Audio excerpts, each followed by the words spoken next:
Hi, I'm Bobby Peer with TAPinto, and I'm here with Lisa Kulback from the Lisa Kulback Group. Welcome, Lisa. Hi, Bobby. How are you today? I'm great. So I'm looking forward to talking about real estate. That is your specialty. Can you tell me a little bit about the team that you work with? Sure.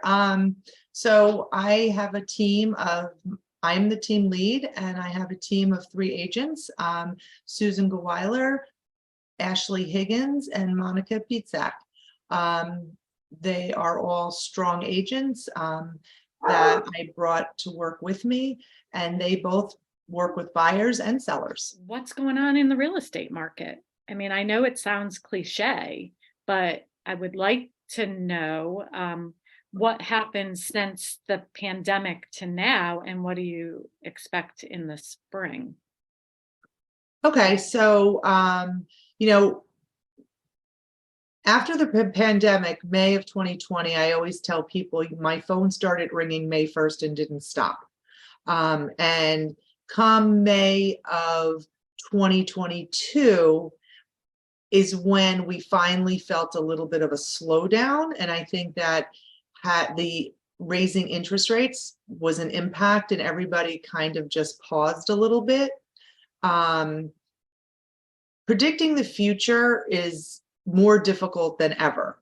Nobody ever expected what happened, the rise in prices after the pandemic. And now I think we're all still surprised every season. Right now, inventory is even lower than it was last year. So we still have a very, very low inventory and a very, very high demand. We are still seeing multiple offers, maybe not 20 offers, but we're still seeing 3, 4, 5 offers on a property because the demand is still there. So it's going Prices have above not come asking. down. Is Excuse it me? going above asking price? Yes. I'm assuming. It's still, you can never ever price a house at any price. It has to be market value or slightly below market value to create that urgency and that multiple bid situation. It's always been that way.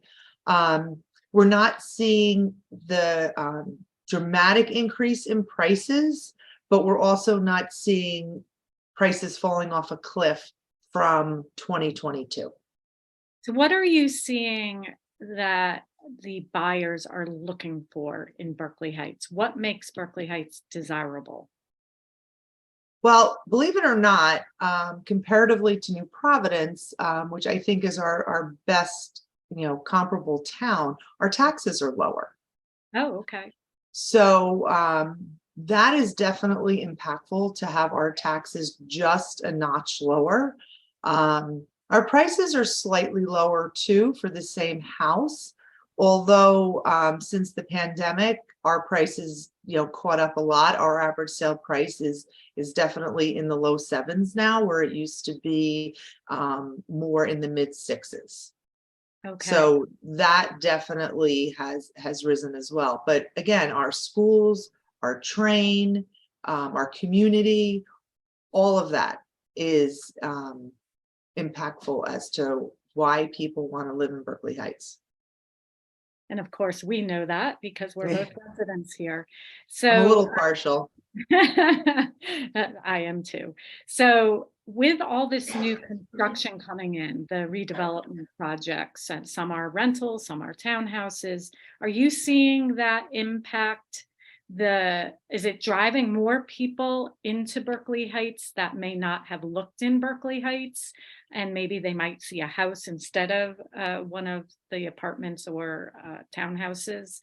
I don't know how they're marketing all this redevelopment. I mean, it's 1,100 new units coming to Berkeley Heights.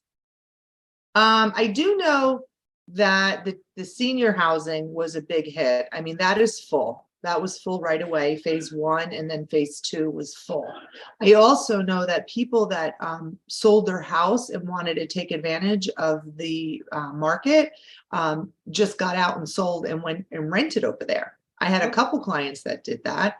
And I also had a client that went and rented over at the terrace. So I do think the availability of those rentals is helpful to the Berkeley Heights community, to people that want to stay in town. I can't speak to what the other rentals are going to do because they're not ready yet. Right. So I don't know who is going to fill those 1,100 rentals. I know we don't have a lot of rentals, but I don't know who will be moving into them. The desire back during the pandemic was to get out of the city, and people were working from home, so they were going to the suburbs. So maybe we'll see still, I mean, I know people are going back to their offices, but maybe not full time. So Right. we'll see how I that. don't know if Berkeley Heights, I know when they started that project and people had asked me like, oh, well, we want this to be the new Hoboken. I honestly do not believe that kids 21 to 27 are going to be looking at these rentals as a place to move after college. I don't think that that's going to be the demographic for those rentals. We don't really have the nightlife, maybe Morristown, but that's still an Uber ride away. It's not walking distance. Exactly. So going forward, what would you tell a prospective either buyer or seller how to prepare for the spring rush? Like for the seller, there are certain things they need to prepare for, but also as a buyer, you need to be prepared to actually pull the trigger and put a bid on these houses if they go so quickly. It's incredibly stressful for these buyers. I can't even imagine having to buy a house right now. I take more time buying shoes than some of these people do making one of the biggest purchases of their lives. They see these houses for 15 minutes and I'm telling them to pay anywhere from 5 to 10% over the asking price. So, I'm very patient, especially with the first time buyer. I honestly never expect them to step up on their first purchase. It's a process that we need to work through together to get them to understand that they're not overpaying. I mean, I am definitely a frugal person. I use coupons. When I work with clients, I spend their money as if it's my own. So I really just stick with them through the process, and help them to understand that paying 5 to 10% over asking is not an unreasonable thing. They maybe sometimes have to lose 2 or 3 before they understand that it's okay to do that.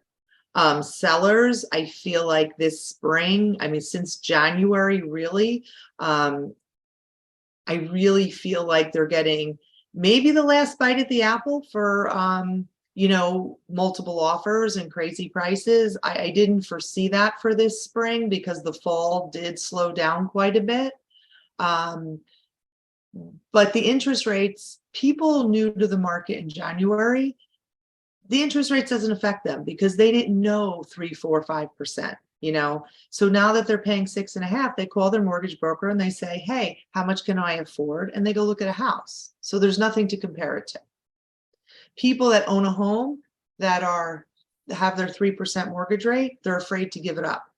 So that is what's keeping inventory so historically low. Last year by now, inventory had already started to build slightly. And it has We're not in the happened middle yet. of March, so yeah, it's right around the corner. And we had a Yeah. mild winter, so you would think that it would start picking up. Yeah. So if you're ready to sell, I would do that sooner rather than later. Especially if you have a house with an objection, if you have a house on a busy street, if you have a house with a power line, because people are overlooking those things right now and they're still willing to pay a lot of money for these houses. Well, that's great advice. Well, thank you, Lisa, and I look forward to further conversations. Yeah, thanks, Bobby. This was great. Talk to you soon.